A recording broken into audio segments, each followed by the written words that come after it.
Hey guys, welcome to this podcast, and we're going to talk about on October 30th, 1978, the night he came home. I am your host, Chrystello Lovebello, with my co-host, Tessa Baker. Hello. And the guys, Lamont, Barry, and Paul.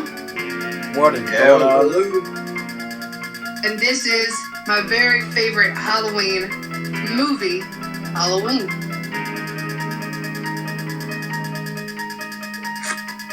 All right. So, 1963, Halloween night is the night that 6-year-old Michael Myers killed his sister. So, that's how we get introduced to Michael, which his sister is Judith. So, what do you guys think about that? What do you guys feel about Michael killing his sister? Like, what did you thought were your thoughts on that part? Like, you think he was justified in killing his sister, or you're just like, what the hell? Why did he kill her? I always had a question of why he killed her. I'm with Barry on that one. I'm curious as to why, he killed her, why he felt the need to kill her. I don't know if it was because he viewed her as, I don't know, indecent or something like that, or what it was. Yeah, that's one thing I like about the film anyway, is because of how mysterious Michael really is. And killing his own sister kind of makes you wonder exactly, why? Why did he even do it to begin with? But can we just talk about that weird scene, though, when Michael goes outside and the parents see him, and they're just, acting all normal, Michael? And then they're just, not freaking out, especially with the fact that the blade has blood on it and stuff. Like nobody freaking out? What the hell? They were all, nonchalant with the whole situation. Yeah, that was kind of weird. Yeah. I've always found that one scene just to be why are you not freaking out about your kid holding a bloody knife? But anyway, Chrystello. I don't know. I guess that's the only one thing I can give, which we're not going to talk about this a whole bunch because I don't, consider them a part of the Halloween movies. But the Rob Zombie film, his first Halloween, I do kind of appreciate that they kind of show in his version of why Michael killed his sister, because he was in an abusive family. That's the only good redeeming part of the films right there, and only that, because you really don't know it. Did he just snap? Did he get mad? Was he being treated badly? Why? Why did he kill his sister? Mm-hmm. What justified that? Yeah, and I'll give him that. I will give Rob Zombie that fact right there, that they showed that he had a shitty childhood. Yep. And that's why he did what he did. Yes. That's the only redeeming part of the Rob Zombie film, but we're not going to talk about that one anymore. That doesn't exist in my Halloween repertoire. There's just negative. It's already bad enough that my Blu-ray collection of all the Halloween movies actually include both his Halloween films. And I'm just if there was a way I could just not have these in here, it would be great. That'd be great. There's 3 films from Halloween that I do not like. The third one, the Rob Zombie ones. Those 3 just can go away forever, and I'd be perfectly fine. You didn't like Season of the Witch? I did not like Season of the Witch at all. It was good if it wasn't a Halloween movie. If it had been something completely different, away, and not had the Halloween title, fine. That's perfectly okay. But it had nothing to do with Michael Myers. It had nothing to do with him. So I was like, why is this in here? This doesn't belong. This is something completely white. It was in a different universe. It wasn't even the same universe that he's in. The only thing that gave credit to him is they showed the first Halloween on TV. And I'm like, this is not a Halloween film. This is a different movie entirely. Get out of this series right now. But anyway, so Michael Myers at the age of 21 escapes the sanatorium that he's in, Grossman Sanatorium, and he actually goes back to Haddonfield to kill his other sister, Laurie Strode, which, of course, Laurie doesn't know that they're related. Michael knows, but she has no clue. And in the movie, you have Dr. Loomis and one of the, I think she was a nurse or another psychiatrist, going looking for him. Or they go, no, excuse me, the sanatorium or somewhere, if I can remember correctly, and they go to see him. I think they're about to move him somewhere else. Yeah, they are about to move him. And he ends up breaking out and stealing the vehicle that Dr. Loomis and the lady have. Well, wasn't the lady's name like Marion or something like that? Marion, Yeah, Marion. Yeah. Marion's something. Chalmers, something like that. Like yeah. But he ends up taking the vehicle from him and takes off. First of all, in the words, it's like Dr. Loomis says it too. Who in the hell taught Michael Myers how to drive? Right? Where did you learn this? What? I know he's 21, but I'm pretty sure the Crazy House didn't give them driver's ed lessons. Mm-hmm. No, but he probably paid close attention to, like, the bus driver or something. But then again, I don't see Michael going anywhere because, Loomis talks about how he spent 6 years trying to talk to him and help him, and then the rest of the time he spent trying to keep him locked away. Mm-hmm. So I don't see him getting on buses too much. But that doesn't mean he didn't watch people drive. Like, I'm sure he could looked out his window and watched, and somehow he figured it out. Somehow he was probably able to watch TV, so. That too. So he found out some way how to figure out how to drive a vehicle. That is true. Yeah, we don't know for sure how, like what Crystal said, but yeah, that does make a good point. So, I want to talk about the costume. What do you think about Michael Myers' costume? If you guys don't know, like, I don't know how everyone doesn't know now, but Michael Myers' costume, his mask, is a William Shatner mask, painted white. Yeah, I like it how throughout the movie it shows that he kills him. He's got the mechanic outfit going on, but then he's rocking around with that mask, and it's all it is you just cut the eyes out and it's all white. It's all painted white. But that basically I thought the costume was kind of like it wasn't really, there wasn't much thought process into making his costume originally. But I thought that, like, as time went by with all the movies and all that stuff, even after the first movie, that's a sight that nobody can ever forget. You know what I mean? Like, seeing that white mask with that outfit, I thought it was pretty cool. Yeah, it's an iconic mask, though. Yeah. Yeah. I mean, look at, like, there's a lot of iconic masks. Like, look at Leatherface, Michael, Jason, Sam, what's another one? Freddy. Could, I know he's not really a mask, but, like, you can almost treat it like a mask. I guess, maybe? I don't know. It's like, with all of those characters, you see Jason, Michael, Leatherface, they're all basic things, you know what I mean? That just when you put them together, it kind of makes them look kind of creepy. You know what I mean? It's not like they actually took the time and effort into, when you see major horror nowadays where they do all this makeup and CGI stuff, like you don't ever see that because back in the day they didn't have all that. So it's like the classic. It's the little things, like basic things that when they were put on the right way became such an iconic look for the killers. And that's another thing. We'll talk about CGI for a minute. So, I hate CGI. Like, unless it's done right. And lately, there's a way too much CGI shit.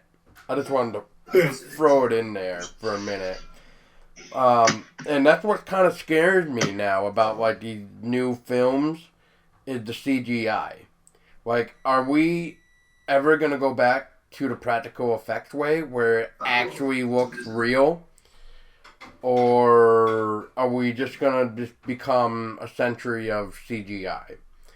So I just wanted to throw that out there, and if anybody wants to comment about CGI, please go ahead. Well, I mean, honestly, my opinion, I mean, Hollywood had for the longest time, I don't know if any of you guys remember this, but I can't remember the movie that they got the idea from or what it was, but Hollywood a long time ago had like this big uproar in like in movies that were making like in especially those horror films that were making the movies look really really gruesome with the blood flow and the fat and like I remember hearing that like Hollywood like had a small lawsuit or not a lawsuit but it was like Hollywood got attacked for a little while because a lot of the public didn't like the fact that they were making these horror films and they made them look like an actual serial killer in real life, like went into the house and stabbed somebody to death. Like it actually looked like the blood, the everything. Like there was a controversy for the longest time of that because I remember talking about it because yeah, my you mom, know how that probably got started. I can't remember what movie or how it got started, Cannibal but I Holocaust. do remember the Oh yeah, was that what it was? Yeah, it had to have been Cannibal Holocaust. But it probably was. Yeah, it probably was. Well, Cannibal Holocaust looks so real that the guy who made the film actually had to prove that all the people that were in that film were still alive. Yeah, it was just crazy, man. Yeah. But I know that's one of the reasons why a lot of things nowadays are... I know that right there has a big part of why there's a lot of CGI nowadays, is because like Hollywood, how Hollywood was attacked that time period with what was going on and how realistic everything was being made and how I guess the public was quote unquote being disturbed on what they were watching. Like in my opinion, if you're disturbed, then just don't watch the thing in the first place. Don't ruin the experience for everybody else. Because we watch somebody get cut in half with a chainsaw or something nowadays, and like even with those like somebody gets cut in half with a chainsaw now, like back in the day, it looked real as shit. Like oh my god, that hurts me just watching that. And like that you enjoyed it, but then there's people out there that didn't enjoy it. So it's like they complain. They got their balls tied in a knot, so they're like not happy with the fact that it looked too real. So what happens? They attack Hollywood, and next thing you know, here comes all this CGI. Well, we still want to make it look real as all get out, but we have to dumb it down a little bit. That's basically what I think CGI is, dumbing it down, and I don't like it. Well, not just that, but it's like you don't have to worry about the practical effect, if you know what I mean. Like you can do it much more cheaper now, rather than wasting the practical effects, blah blah blah. Yeah, I just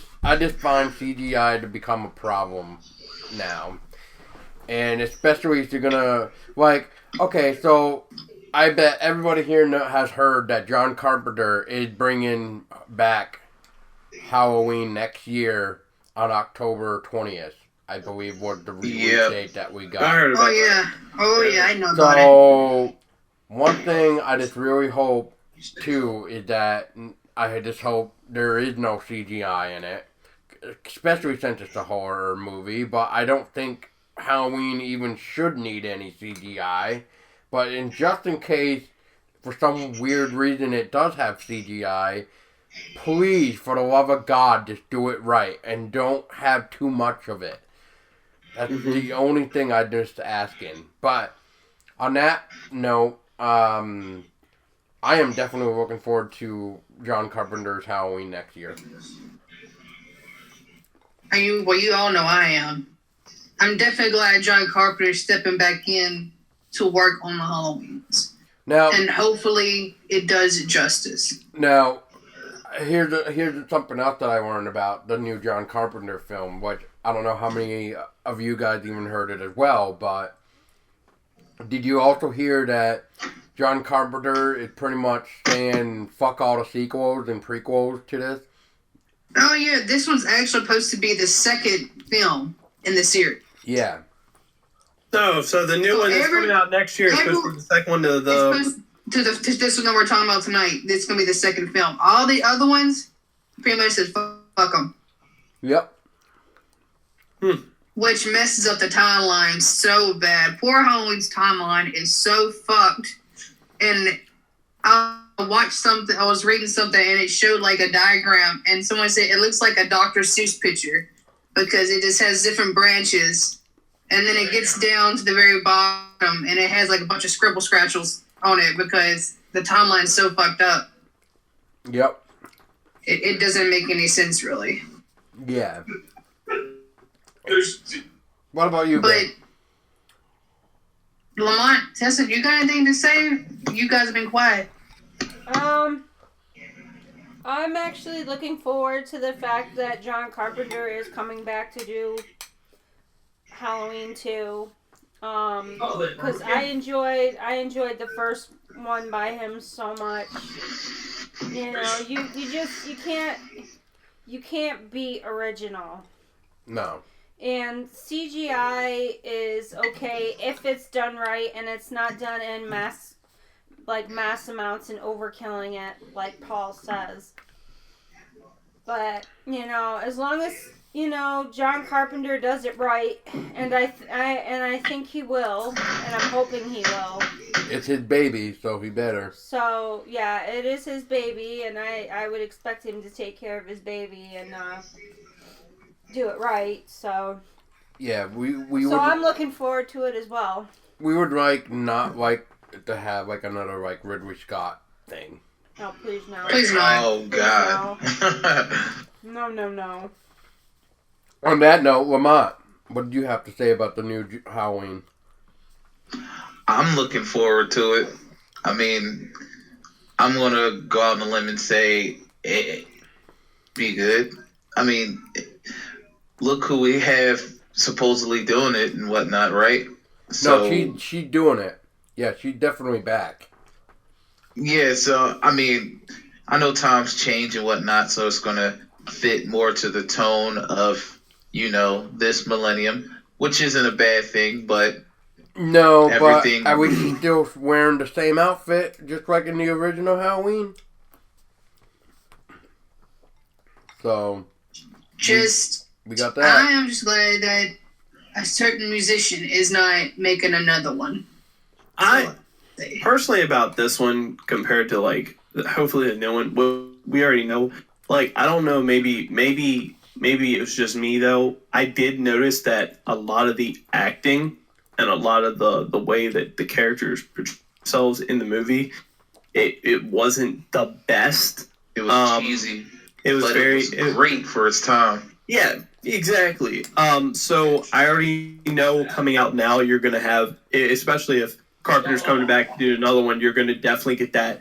You're definitely gonna get the better acting in this one. So I think adding that, the good acting aspect of it, and like you were saying, Paul, and everybody, with the, if you're going to do CGI, do it right.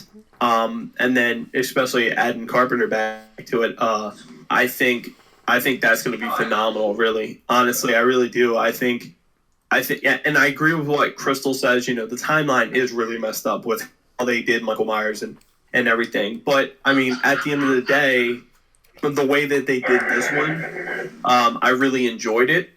So I can't see what they do bringing back Carpenter to make them and direct them, and I think it's going to be a really good. I'm just really excited about it. I just hope that they bring the more of the acting aspects of it back, to where you have better acting and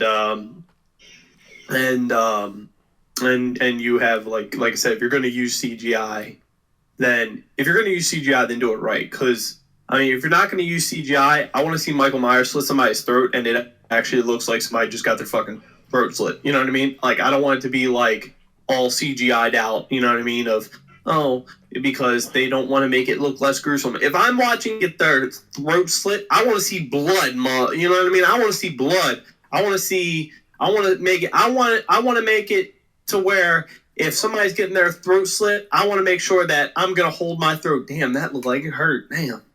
Shit. You know, I want it to feel realistic, you know what I mean? And I hope that next year when they do this one, I hope that it pleases me, really, honestly.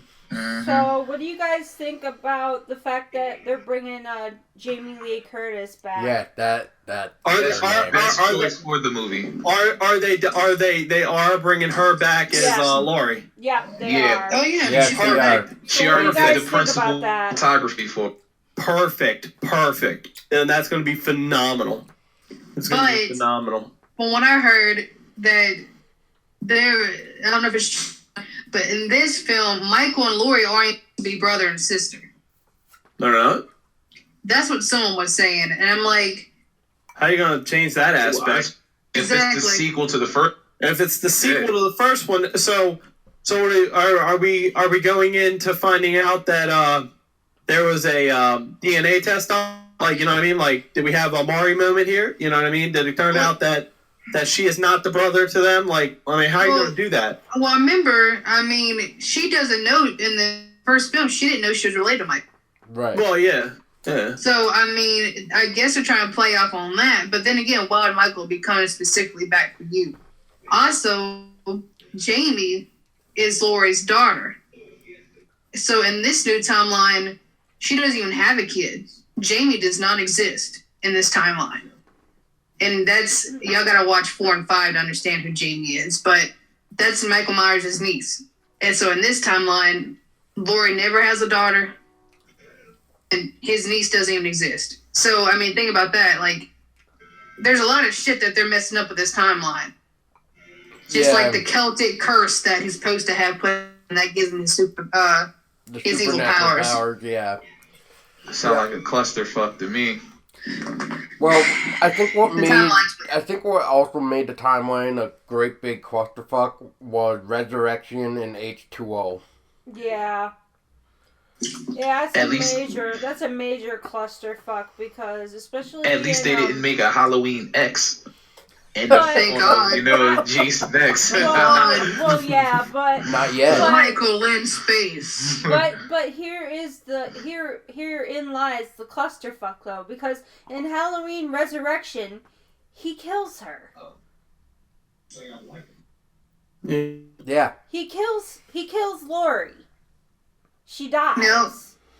Yep. Yeah. Oh yeah. Yeah. So you're right. This is like a major like clusterfuck. But it doesn't matter anyway because with this new one coming out next year, pretty much everything she doesn't that we die. know, everything after the first one is scrapped. Yeah, exactly.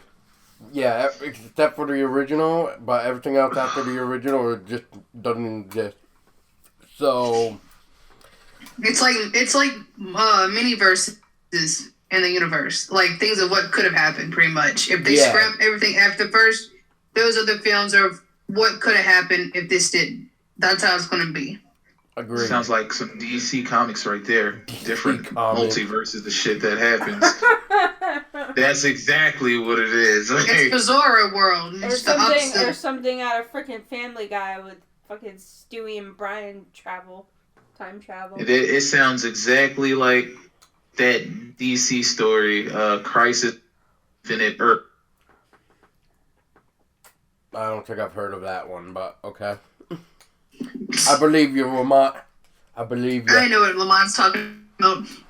Okay. No, I honestly, my opinion throughout the whole thing is if you're going to do a movie, then follow the series, you know what I mean? So if they're going to do, you know what I mean? I would like to see them be like, if they're going to do the second one, they're planning on continuing to do these.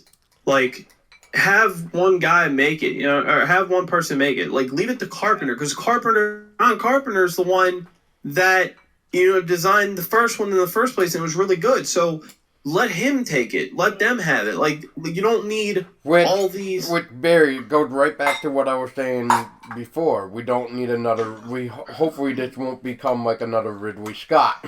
Yeah. Oh, yeah, true. Yeah, I missed that part. So, yeah.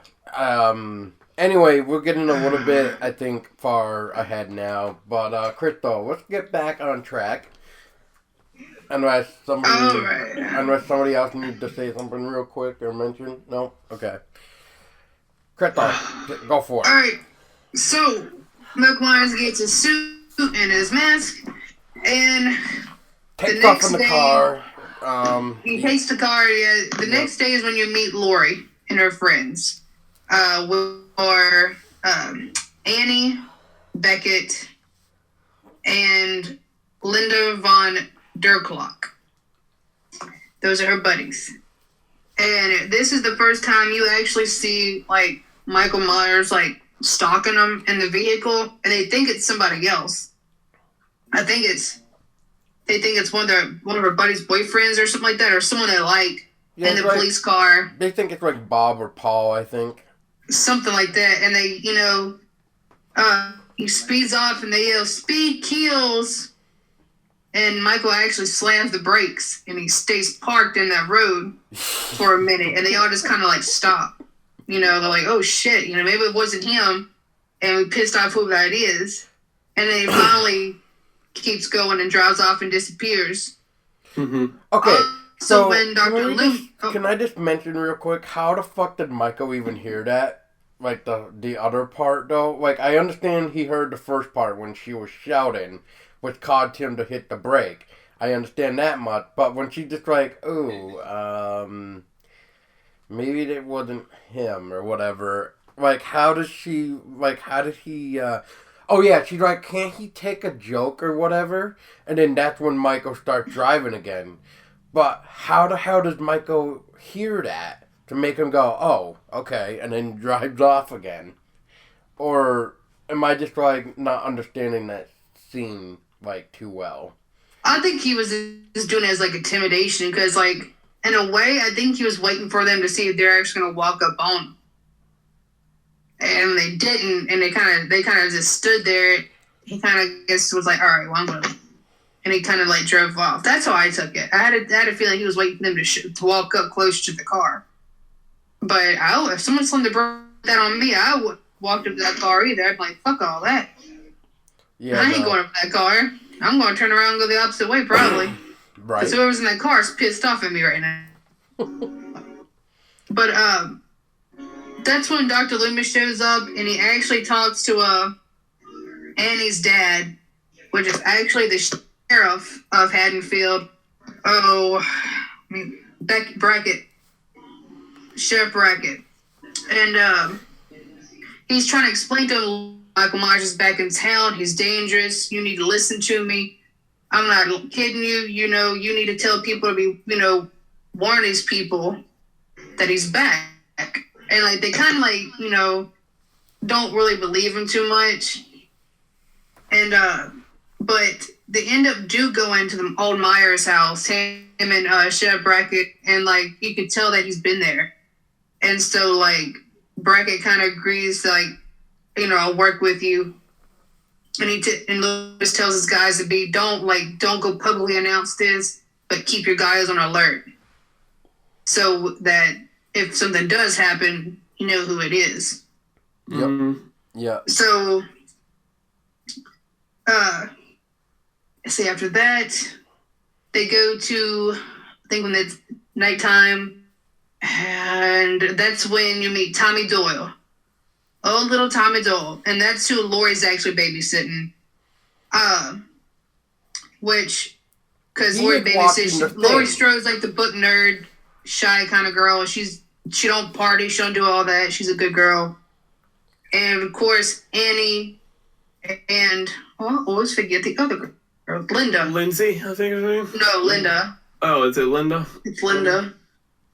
They always give her crap, because they both have boyfriends and they mess with her about babysitting the kids on Halloween.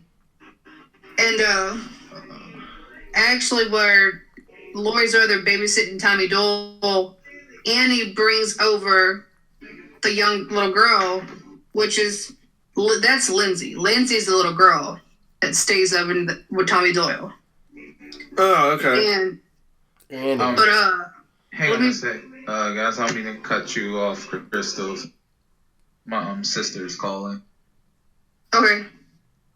So I just wanted y'all to be aware if while I'm silent. Oh, that's fine. All right. But backtracking a little bit, before Annie brings Lindsay over to Tommy Doyle's house, they're at Lindsay's house, and Annie is actually on the phone with Lori talking, and he ends up spilling popcorn oil or cooking oil on her shirt when she's popping popcorn. She goes to wash her clothes, and then you see Michael Myers kind of lurking behind the washroom. Like, she's on the phone, but she's actually washing her clothes, and you see Michael lock her into the washroom. Mm-hmm. And she actually ends up finally getting to come unlock her, because Lindsay's been watching the TV and not paying attention, and they have a dog that keeps barking, and Annie actually tells Lori at one time, I swear this dog fucking hates me. But the dog isn't barking at her. The dog's barking at the door. Kind of giving you the illusion or the idea there's someone outside that the dog senses and he's trying to warn them. And she ends up letting the dog out. And I believe the dog gets killed before she goes into the washroom. Yeah. But she lets the German Shepherd out, and he goes up there and he's barking, bark, bark, bark. And he keeps barking, and Annie tells Lindsay that the dog's barking, but finally the dog walks around the house, and there's Michael Myers.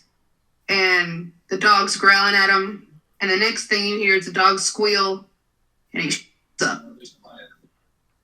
And there goes the poor pooper. He's dead. Yep. Poor dog. Poor shit. It was sad to see a dog die in the movie, too. I don't like when any animals die. Yeah. I was like, poor pup. If you guys don't like any animal dying, you should. Then I'm gonna warn you now about a movie called Die and Breed. I thought you were gonna say Cannibal Holocaust. I was like, I've already seen that. Oh yeah. And they actually killed them. Them animals are actually live animals. Yep. But so Annie gets locked into the washroom. She finally gets Lindsay to get her out. And Annie wants to go see her boyfriend. So she convinces Lindsay to go stay at Tommy Doyle's house and carve pumpkins and watch horror movies. She agrees. So I want to say that she walks her over there to the house. And when she comes back to get into the car to leave, she realizes she doesn't have her keys. So Annie goes back in the house, gets her car keys. Now her car door is locked the first time. The second time, though, I don't think she puts the car keys in to unlock it. I think the door is already unlocked. And when she gets into the car, she's getting all pretty and cute or whatever, and she realizes the car windshield is fogged up. She goes to rub on it, and the next thing you see is Michael Myers coming from the back seat of that car and starts strangling her. Why won't you die? She put up a fight. I tell you that. Yes, she did. They tussle and they fight, and he finally ends up strangling and killing her. And that was at least until Michael slit her throat. Yep. Did he slit her throat, or did he just press her windpipe? No, he strangled her, and I think when she was finally like out or something, I think if I remember right, he slit her throat to finally kill her. Okay, so if I remember. Yeah, you definitely see. If I remember, like I said, I think if I remember right, I think he strangles her, and then as unconscious or something, he finally kills her by slitting her throat. I do remember that. So I remember she falls forward and lands on the car horn, and the damn car horn's blaring, which I don't know how anyone in that neighborhood did not hear that damn car horn going on. Yeah, that thing was going off loud. Dude, I don't know if the garage was making it hard to hear or what. So you got to think she was also in the garage. But even then, yeah, you should still hear it, right? I thought so. That's a loud car horn. But no one in the neighborhood heard it. I was like, all right. So. Well, talk about a quiet garage. No one cares. You talk about quiet neighborhood, that's a quiet neighborhood. No one, everyone seems to mind their own business in that neighborhood. Right. So the the next victim is Linda, which is Lori's other friend, in which this is actually one of the iconic horror scenes from the film, because this is a scene where you see Michael Myers put on the fucking bed sheet and the glasses. Yeah, and I remember so everyone has either seen a GIF or a picture of him with the bed sheet and the glasses on. So I think actually Linda and Annie and her boyfriend, they're all supposed to meet up, I believe. But Linda and Bob, of course, it's an 80s film. Well, excuse me, 70s, 80s film. Of course, the fucking sex. And after they have their little makeout session, Bob actually goes downstairs to get beers. And on the way back up, Michael Myers shows up and ends up stabbing Bob against the wall and propping him up on the wall with a knife. I was going to say, doesn't he, pin him up there? He pins him up on the wall with his knife. Yep. Yeah. And he ends up killing him. Yep. And then he just kind of staring at his creation that he just did. Like, I just hung this guy. A masterpiece. This is a masterpiece. Awesome. And that's when, of course, that scene happens. Linda's in bed, and he shows back up in the door frame, and the white sheet and the glasses, and she thinks that it's actually Bob, and she's teasing him and all that. Talking about, oh, well, that's cute, So I think she does. She said there's she says something else to him, and she ends up calling Lori. And when Lori actually answers is when he actually attacks her and kills her. And Lori hears Linda being strangled and killed on the phone. And Lori's like, now I got to hear your sexual moans. Yeah, really? she's You're gonna call me and tell me this? Yeah, I got to hear this now. Jesus Christ, yeah. Then, let's stop there because I don't want to go too far. And what was your guys' thoughts so far on what we talked about? Annie's death, Linda's death. Going Michael Myers' house with Dr. Loomis and Sheriff Brackett. What did you guys have to say about any of that? Well, with me, I would say I knew I had a feeling. So good. Yeah. I had a feeling. What was it? Shoot, I can't remember her name already. Jesus Christ, you just said it. Linda. Annie? Yeah. Yeah, I had a feeling Annie was going to die. I knew that was going to happen. But, Linda, I don't know. A part of me wasn't expecting to see Michael show back up right then and there. But I definitely enjoyed watching the whole Bob killing because I thought that was hilarious. And I thought it was hilarious, too, because I remember when I watched it, I thought it was funny the fact that, the whole time, if you see a dog, the whole time, when he puts on the sheet and the glasses, and he's standing in the doorway, and she's sitting there, teasing him. You know what I mean? Okay. But, wouldn't you think the whole time some shit would be said? You know what I mean? He wouldn't just be standing there looking like a statue. You know what I mean? I'm going to talk dirty and sexual to you, tease you, right? And the dude, come on, if that was me in that situation, I'm like, oh, yeah, you upset, blah, blah. I'd be getting into that shit, right? But then the fact he's just standing there, and then she calls, Lori. Yeah, she calls Lori up. And she's like, and that's when you see him start strangling her. And I thought it was just so funny that, Lori didn't act like nothing was happening. She was just and she was brushed, she's like, oh, so now I gotta hear your sex moans now? She was just she wasn't even she didn't even understand and realize no, I'm not fucking playing. I'm getting killed, right here. You know what I mean? I thought it was pretty cool how they did that. But by far, in that whole situation, I love just seeing Bob's character and the way that Michael killed him, him stabbing him and just pinning him up there on the wall. But when I first saw the sheet with the glasses, I was like, okay, I don't even know what to say in a situation like that. That's just, it's a little disturbing. Okay. Chuckle about that part. I'm going to be honest with you. With the sheet, yeah, I can understand. Okay, you're pretending to be a ghost. Woo, woo. But like the fucked up part was the fact he threw some glasses on that. He threw some glasses on that sheet. He was like, "I'm gonna look professional. I'm a professional looking Well, it ghost." was technically Bob's glasses, so why not? Yeah. I He's mean, gotta but you look would think the that they part. put him. Yeah. True. You're right. But I definitely like the way they did that. Honestly, yeah, that was cool.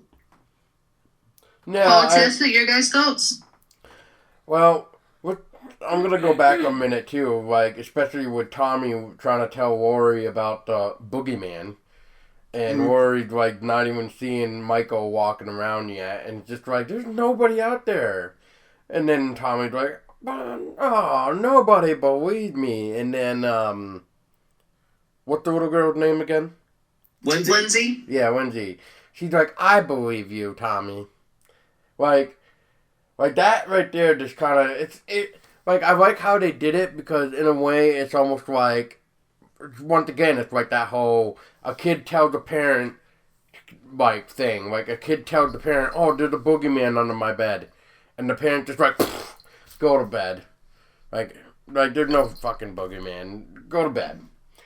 And then what happens? there was a boogeyman. So I liked how that was kind of played into it too. Like Rory was kind of like the quote unquote parent. Like there's no boogeyman. Like just stop it. It's just a figment of your imagination, or somebody's trying to make you believe that there's this boogeyman and it doesn't exist. If you keep talking about the boogeyman, we're gonna have you stop watching all the TVs, horror movies, and books. Stuff. So yeah, that's pretty much my thought too. But as for Bob's death, that's like classical A+ scene right there. The hanging on the wall, it's a masterpiece. With a knife too, butcher's knife, or not butcher, kitchen knife. I have to strengthen that. To hang someone up with a kitchen knife. Yes.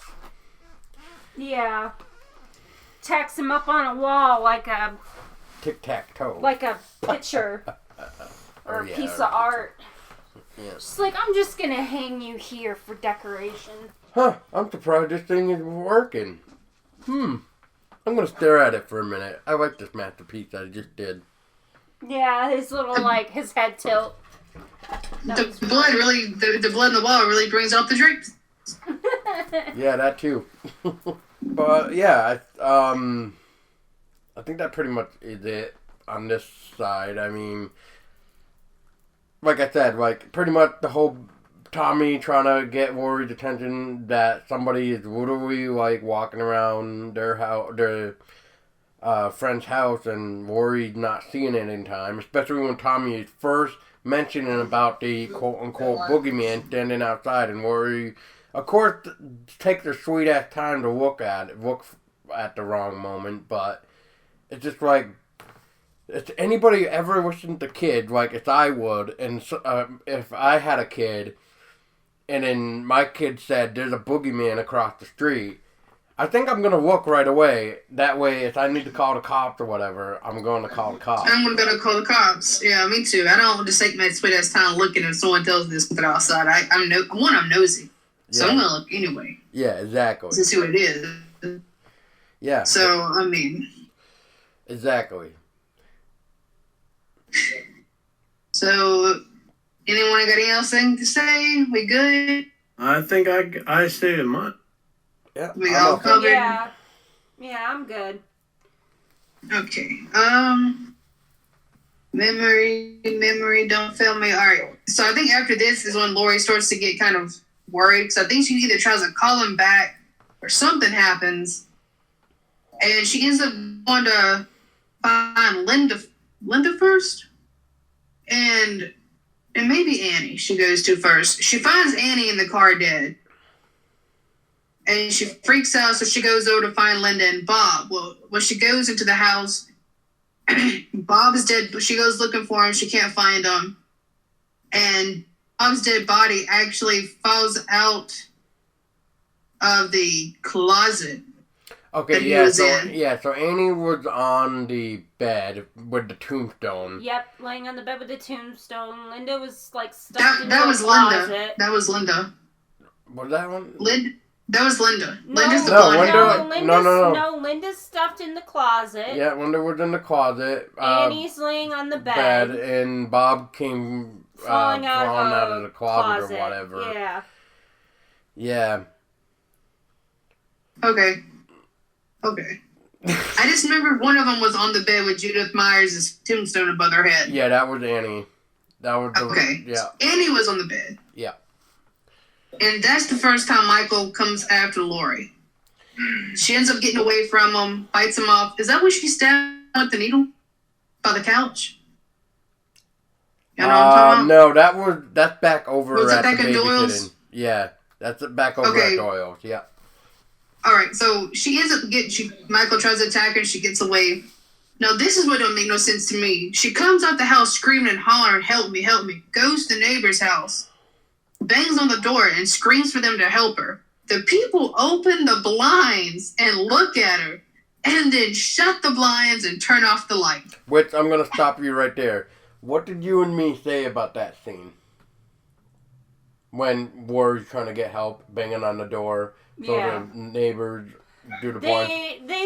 What we came up with is that she couldn't have picked a better night. She couldn't have picked a better night because it's Halloween night and she's going around all bloodied up and screaming and banging on doors and these people are probably thinking, oh, it's some childish prank or some shit like that.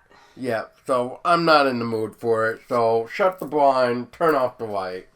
We're going back to bed, kind of thing. That's exactly how we thought about that scene last night. But even me, I would still open the door and be like, what the fuck is going on out here? You know, I just wouldn't let someone be banging on my windows like that. I'd be like, can I help you? Now, if you told me that a murderer is after you, I probably would shut the door and turn the lights off on you. Like, next house. Not this year. But, so, of course, the kids are asleep. The door's alive. She gets back to the Doyle's. She can't get in. And she's yelling for Tommy to open up. I think she ends up throwing something at his window to get his attention. He wakes up and she's like, open the door, help me, hurry. He's like, all right, you know. Take the sweet ass time.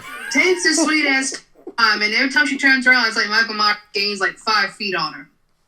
And he barely gets away from him. They get in there and they lock the door. She tells him, look, I want you to go hide. Don't come out unless you hear me say it's okay to come out.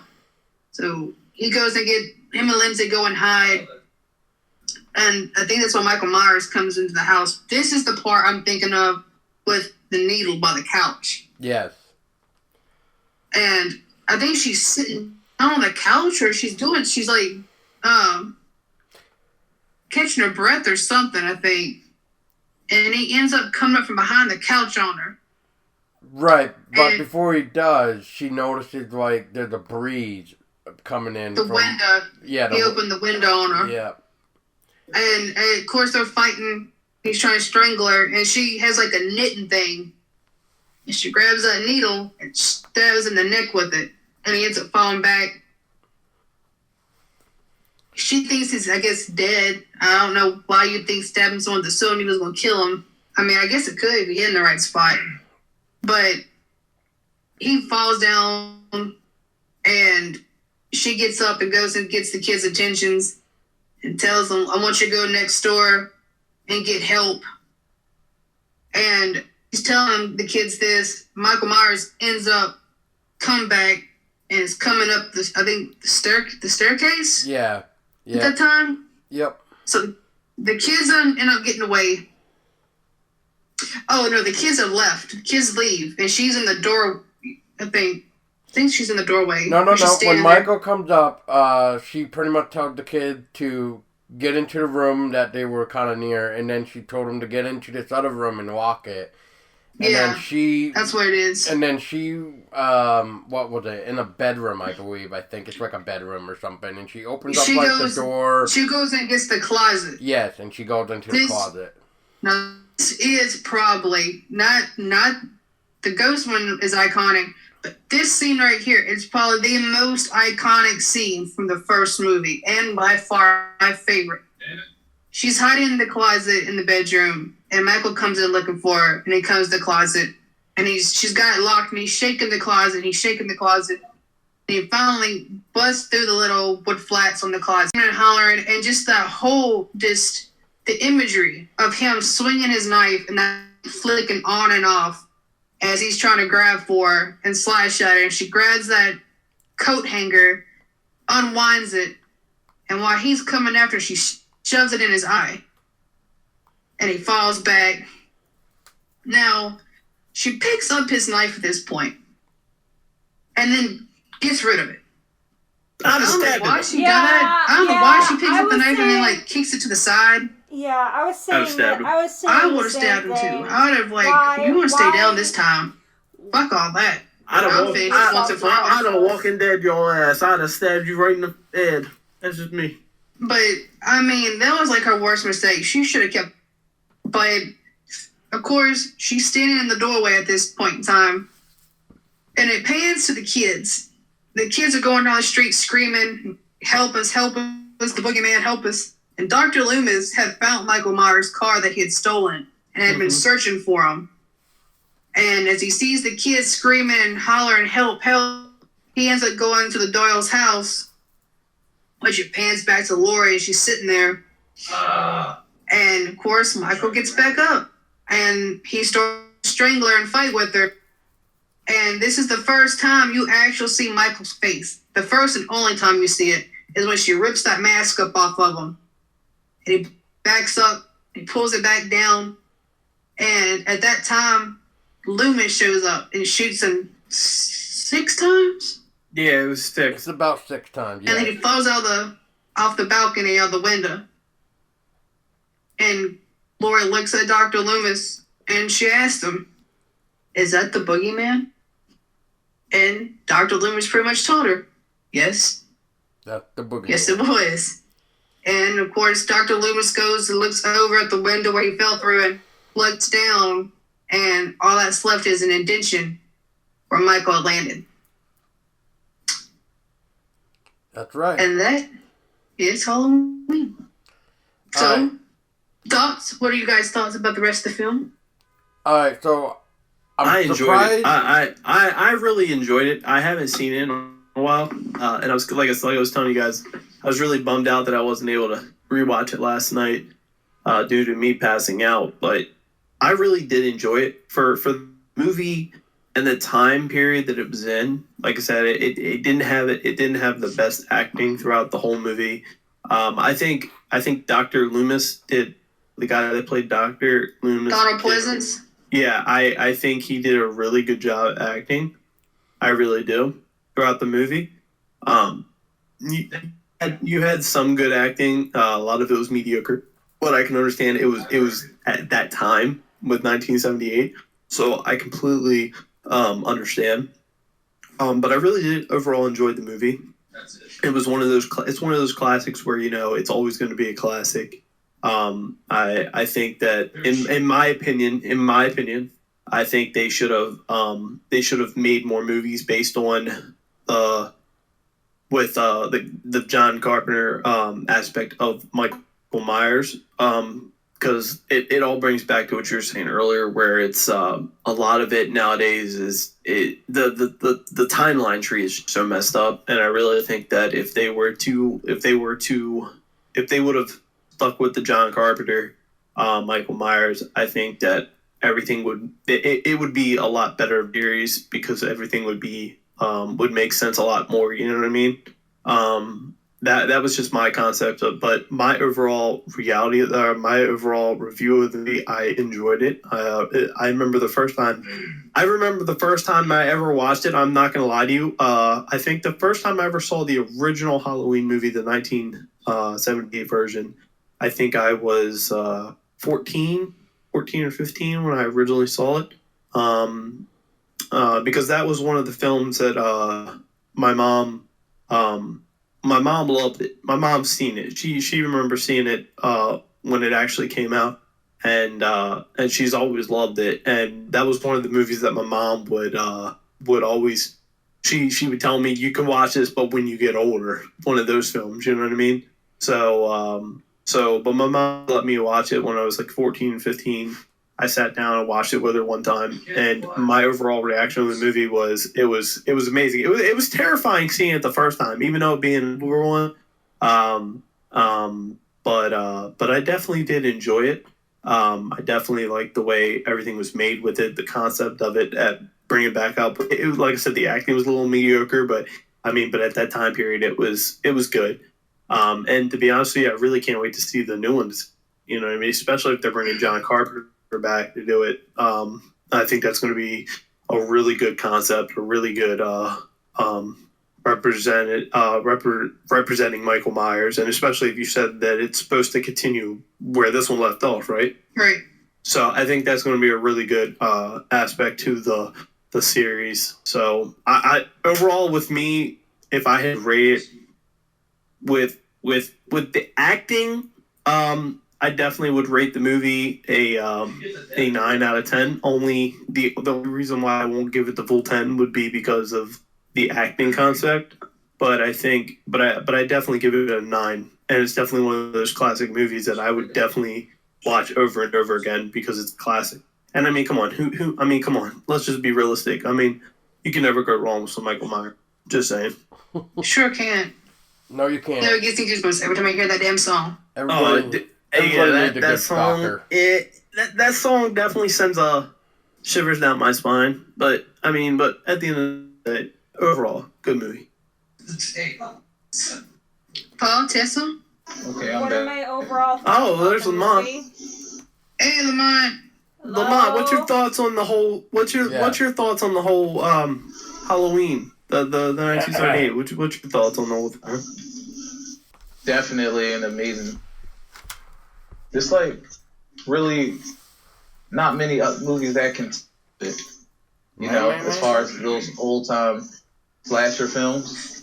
Yeah, It's definitely a cult classic. I overall enjoyed the original by John Carpenter. I think, it's definitely probably one of my favorites of all the Halloween films because it's just, as cheesy as it may come off at certain points, it's actually pretty well done. And everybody knows how I feel about classics, so... The classics are where it's at. Yeah, the classics don't go out of style. They're, the originals are always great. So... Yeah, just don't mess with the originals. Yeah, don't mess with the originals. But... Yeah. I mean, let's put it this way. The original Halloween is normally always the only Halloween film I technically watch because the others are good.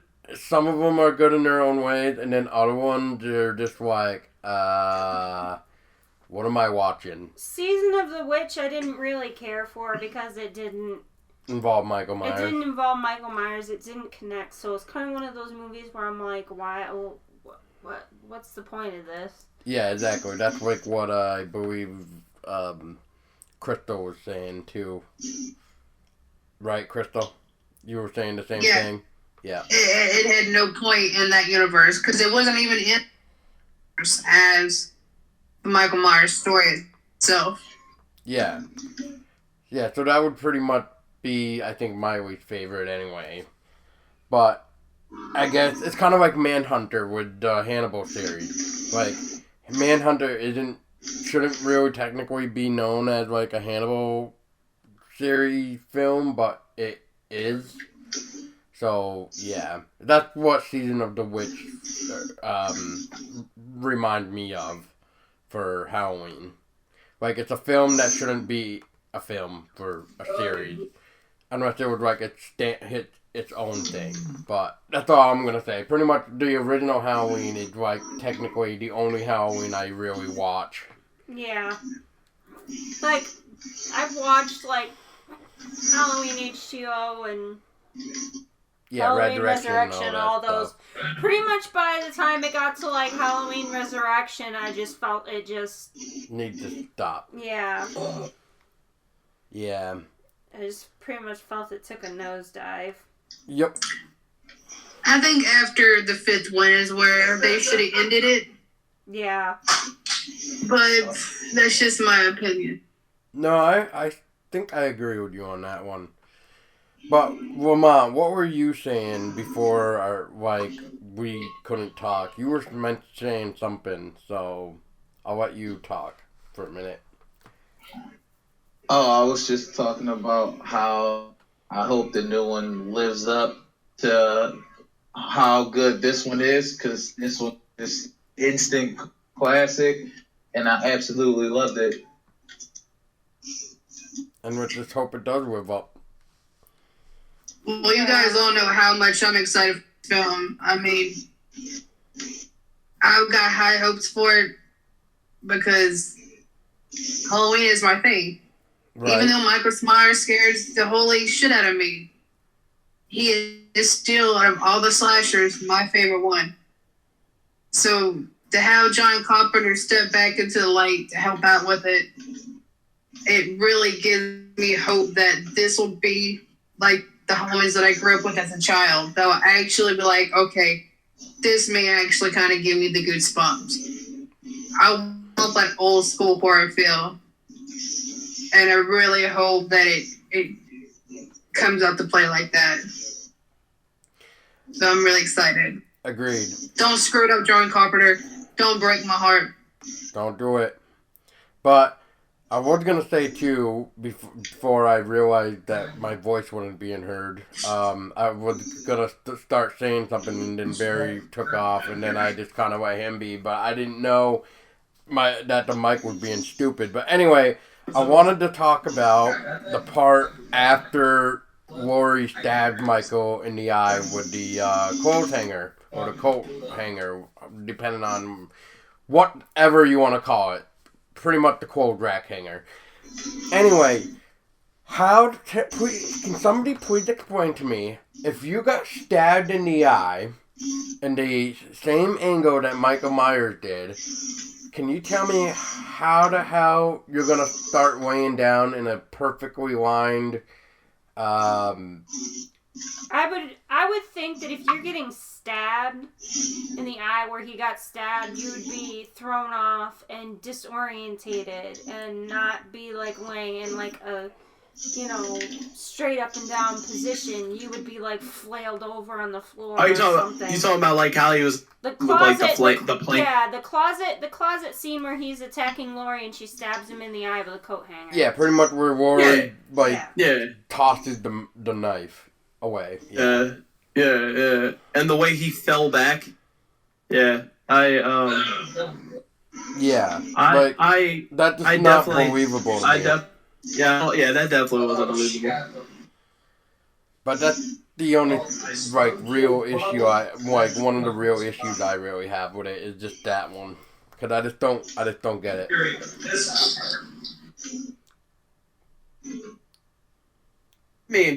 I mean, I guess at the end of the day, it comes back to it's 1978. Yeah. I mean, you know what I'm saying? Yeah. I think if that was to happen now, I'm pretty sure it'd look a lot more believable. But I definitely agree with you.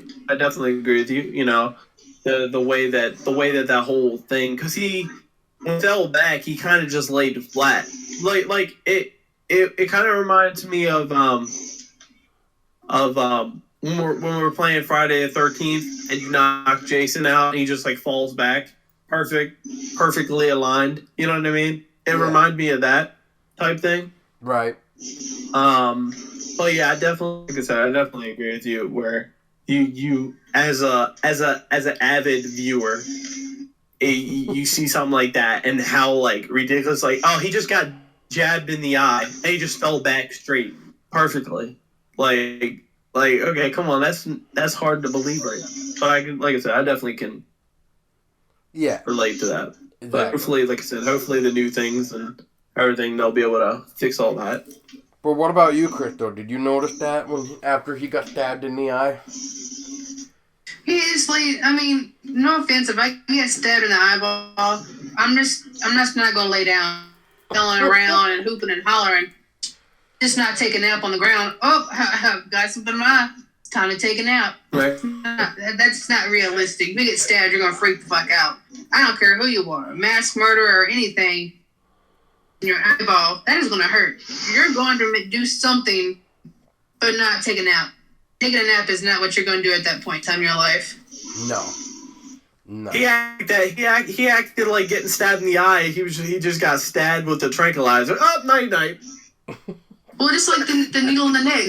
Stab the neck, to go and take a nap. Stab in the eye, go and take a nap. I'm like, golly, are you like lethargic or something? Like when you get attacked, you instantly fall asleep? I guess so. Like when Loomis shot him, and he fell off the balcony and went on the ground, and Loomis. Oh yeah, that one. And Loomis goes to check on Lori, and then he goes back out to the window, and Michael's gone. He's gone. I'm like, how do you get sick? I mean, like, how do you get shot 6 times and just get up like nothing happened? How? Yeah, right? He took power nap, bro. Oh yeah, true. Yeah, it was the power nap, guys. In all situations, it was all because of the power nap. He took 3 power naps that night. He was feeling pretty good at that moment. 6 bullet holes, fell up that balcony, took a power nap for a few seconds, got up, ready to go, recharged. Yep. But that also brought a lot of mystery to Michael Myers. What really is Michael Myers? This isn't no normal man, because no man gets shot 6 times and falls off a balcony and gets up. Well, let me tell you something. If I got shit. Go drink another one. It happens. If I got shot 6 times, okay, and I fell off the balcony and I was still alive and still able to talk, my first reaction was, you fucking shot me. That fucking bitch shot me. Like, I'd be like that, okay? I'd be like, oh, I'm bleeding out. You fucking bitch shot me. There's no way I'm getting shot 6 times and then just getting up.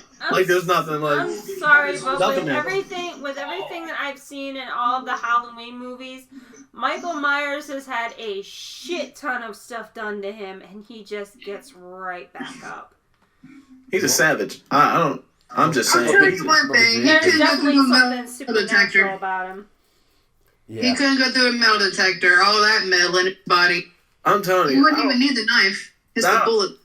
Yeah, I'm telling you. I really believe that he is not human, dude. I'm telling you, man. Just saying. Well, that's what Halloween 6 is about. Yeah. It's about him having the Celtic curse put on him. Halloween. Well, really, you know what it should be? They should do a origin of Michael Myers and understand how the power naps affected him. I'm telling you, man. Those power naps. Oh. I need to get his power nap. I'm telling you, bro, because I'm telling you, if you could take 3 power naps and live being shot 6 times, I mean, shit, I'm better than Jesus. I'm just saying. Put it out there. All I'm saying. Oh boy. Call me Morgan Freeman. Okay, I'm God. Okay. I want to take 3 power naps and get shot 6 times to see what happens. And then get up and just start moving again. Act like nothing happened to me. Act like, it's perfect. You know what I mean? Right. Get it. I don't get it. I get that. So, I have some fun facts for you guys that you may or may not know. What's some fun facts? Yeah, let's hear them. Well,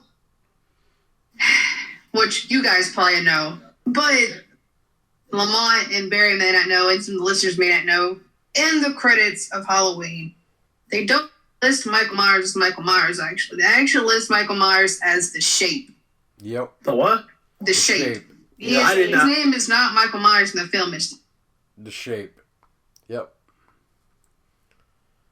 Also, it's weird. Also, Halloween wasn't actually going to be called Halloween. It was actually called the Babysitter Murderer or Slasher or something like that. It was like Babysitter Killers or Babysitter Murderers. It was not going to be called Halloween, though. What they should what they should call it is power naps. That's what they should call it. I'm just saying.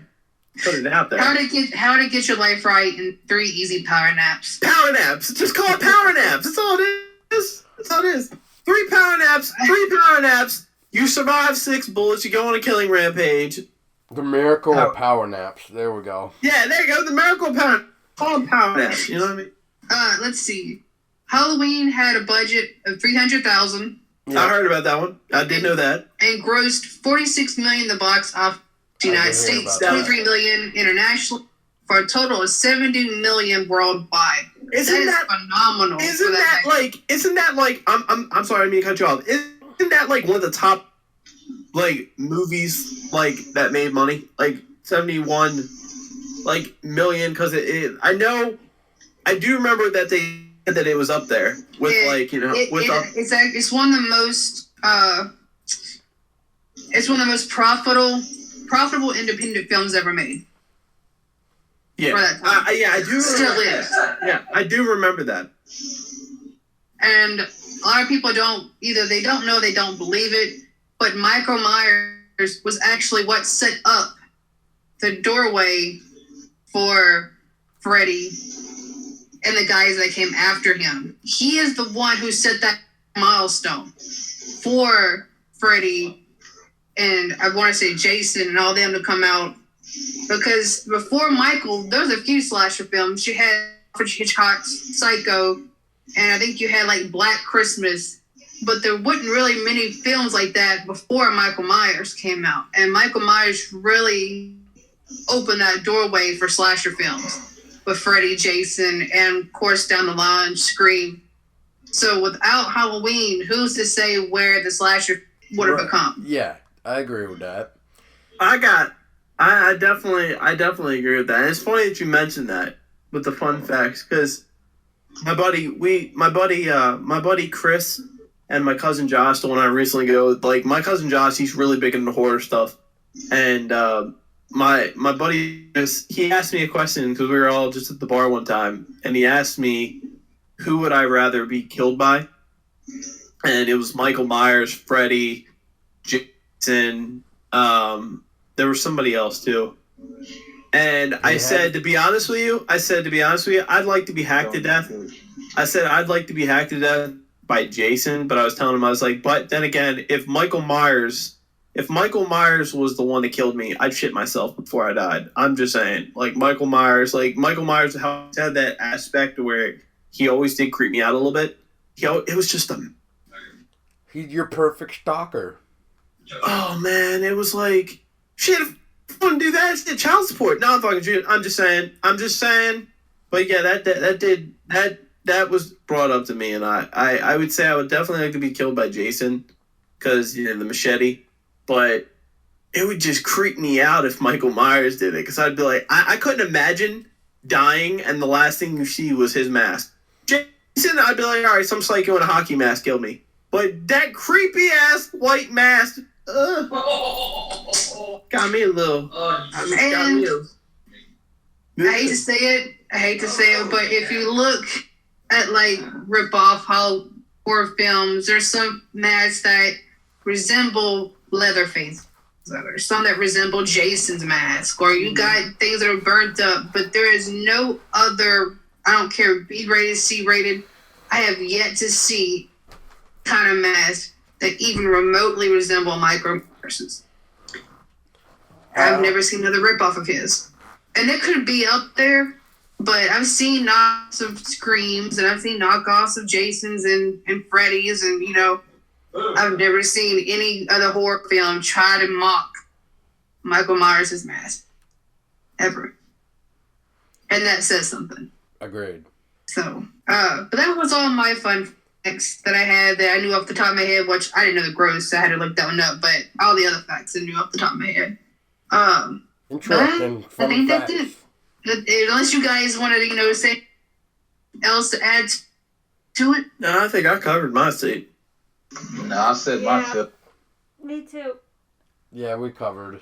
Well, guys, this Halloween when you're handing out candy, there's something to be important about. 1, don't have sex.